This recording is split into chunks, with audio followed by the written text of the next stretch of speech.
सर्वप्रथम सर्वांना जय शिवराय। 5 ऑगस्ट ते ऑगस्ट एंडिंगपर्यंतचा प्रवास तुम्हाला या अगोदरही समजून सांगितलेला आहे। येणाऱ्या 3-4 दिवस हे जे काही हलके फटकारे, काही ठिकाणी धुरकट वातावरण या संदर्भात सविस्तर असा अंदाज आपण ह्या व्हिडिओत बांधलेला आहे। आणि 15-16 ऑगस्टपासून जी काही कमी दाब पश्चिम महाराष्ट्रात का त्याचा फरक जो काही पडणार आहे, पण त्याचा जो जोर आहे तो खानदेश विदर्भाला सर्वाधिक जास्त बसण्याची शक्यता आपण मागील सातत्याने व्हिडिओच्या प्रत्येक एंडिंगमध्ये सांगितल्याप्रमाणे ते उद्भवणार आहे। आता 5, 6, 7 ते 9 ऑगस्टपर्यंत हे जे काही फटकारे फुटकारे आहेत यामध्ये काही बदल आहे का, किंवा भाग घेण्याची व्याप्ती याची किती राहील हे सुद्धा व्हिडिओच्या शेवटपर्यंत पाहूयात। आणि मेघगर्जनेसह मुसळधारेचा जो काही इशारा आहे 17 ऑगस्ट, 18, 19, 20 पर्यंत यामध्ये काय बदल होतोय का हे देखील आपण पाहूयात। ठीक आहे, सध्या तुमच्या फवारण्याची कामं मला वाटतं जवळपास महाराष्ट्रामध्ये 80% भागांची जोरात चालू आहे। खतांचं नियोजन, चांगली पुरेशी ओल या सगळ्याचा अभाव पाहता तुमचे शेतीचे काम आणि पिकं सुद्धा नंबर 1 ला आहेत। तर यामधनं एक साध्य होतंय की 1972चा जो काही टेन्शन आहे तो वगळलेला आहे। पाणी कमी आहे असा अनेक शेतकरी दक्षिण महाराष्ट्राचा बोलतोय, पण आपली जी काही परिस्थिती आहे ही याच महिन्यामध्ये कमी होणार आहे। आणि 12 सप्टेंबरचा जो काही प्रवास सांगितलेला आहे त्यामध्ये तर आपलं जे काही पावसाचं गणित आहे जे दरवर्षी असतं त्यामध्ये तो अपेक्षापेक्षाही जास्त असणार आहे, कदाचित ते नुकसानकारकही ठरणार आहे। आता उद्यात आपण 5, 6, 7 ऑगस्ट दरम्यान जे काही घडणार आहे त्याबद्दल हे पहा। या 5 ला, 6 ला, 7 ला, 8 ला विशेष असं मोठं वातावरण नाहीये। थोडंफार 6 तारखेला सोलापूर पूर्व धाराशिव भागामध्ये, लातूरच्या दक्षिण भागामध्ये, निलंगा, सावंतवाडी, परभणी, नांदेड, हिंगोलीच्या काही भागांमध्ये, तर वाशिम वगैरे भागांमध्ये, वर्ध्यामध्ये, मात्र नागपूर, अकोला यामध्ये काही ठिकाणी, तर नागपूर पासून पूर्वेकडील गोंदिया, गडचिरोली, वर्धा, चंद्रपूर या जिल्ह्यामध्ये विशेष अशा ठराविक ठिकाणी वळीवासारखा पण मेघगर्जनेचा पाऊस होऊ शकतो ह्या 3-4 दिवसामध्ये।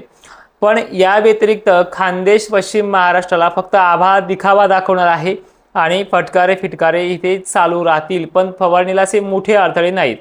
काही भागांना ते होत राहतात, ज्यामध्ये नांदेडचा समावेश आहे, लातूरचाही आहे, असे काही भाग आहेत तिथे होत राहतील। ते भाग कमकुवत आहेत, सर्वदूर नाहीये। पण आता अपेक्षा आहे की ठोक पाण्याची अपेक्षा जी आहे ती 17-18 तारखेपासून पुढे, कदाचित लो प्रेशरने जर लवकर साथ दिली तर ती 1-2 दिवस मागे पुढेचा प्रवास आहे, पण तिथून पुढे महाराष्ट्राला ते ठोक पावसाची देखील सुरुवात होणार आहे। तर या पावसापासून पुढचे जे काही पाऊस राहणार आहे 17-18 नंतर सुद्धा, म्हणजे ऑगस्टचे 2 आठवडे आहे शेवटचे, हे मोठ्या पावसाचे असतील। आणि याचा सर्वाधिक जास्त फटका जो आहे तो विदर्भ, खानदेश, मराठवाड्यातल्या अनेक भागांना बसणार आहे।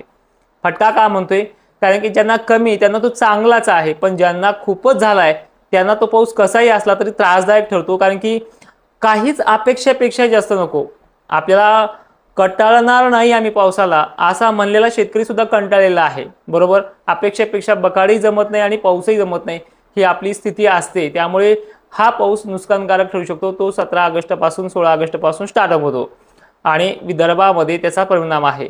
मग पश्चिम महाराष्ट्र आणि दक्षिण महाराष्ट्राला हा पाऊस मात्र तारणहार ठरेल, जो 17-18 पासून स्टार्टअप होणार आहे, ज्यामध्ये सांगली, सोलापूर, पुणे, अहिल्यानगरला सुद्धा खूप चांगल्या प्रतीचा हा पाऊस राहू शकतो आणि तिथून पुढे ते वाढ होत जाणार आहे। त्यामुळे तिथे विहिरीच्या पाण्याचे जे काही आतापर्यंत आपण मागे सांगितलं त्या पद्धतीने त्या 60% भागाचा प्रश्न मिटलाय, पण हे जे काही थोड्या आणि अधिक प्रमाणाचा जो काही प्रश्न आहे तो देखील त्याच तारखेपासून मिटायला पुन्हा सुरुवात होईल।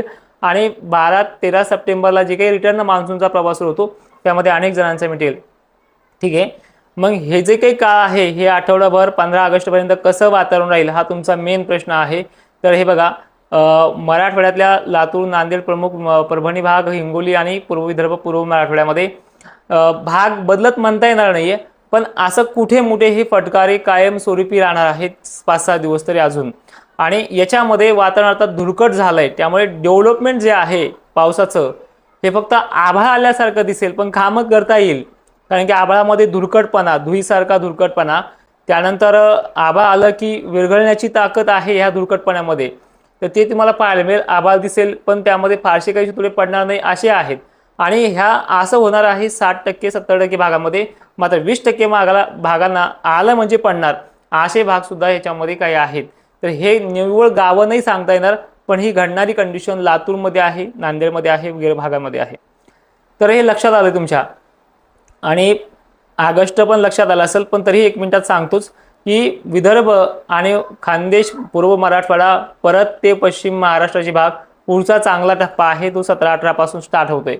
मग याच्याही पुढे जे वारे आहेत जे आता आपल्याला कमी झाल्यासारखे पाहायला मिळतात, विदर्भातही बरे कमी झाले, जे आपण पश्चिमी वारे म्हणतो, हा जो ऑगस्ट महिना आहे, या ऑगस्ट महिन्यामध्ये हे वारे हळूहळू आता 15 तारीख झाली की ते कमी व्हायला सुरुवात होतील, काही ठिकाणी वाढतील सुद्धा.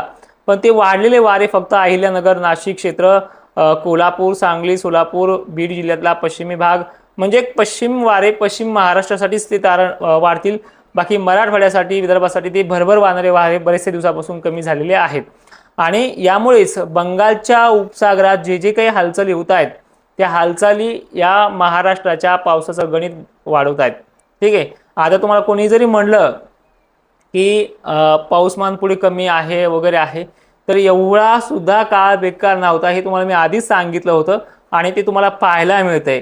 जायकवाडी धरणाचा तर विषय पाहिला तुम्ही, 10,000 क्युसेसनं गोदापात्रामध्ये पाणी आज सोडलेलं आहे. आणि त्यानंतर त्या शेतकऱ्यांना, गावच्या आजूबाजूच्या काठावरील शेतकऱ्यांना सतर्कतेचा इशारा पण दिलेला आहे. म्हणजे ह्या सगळ्या पद्धती ते पाहायला मिळतात.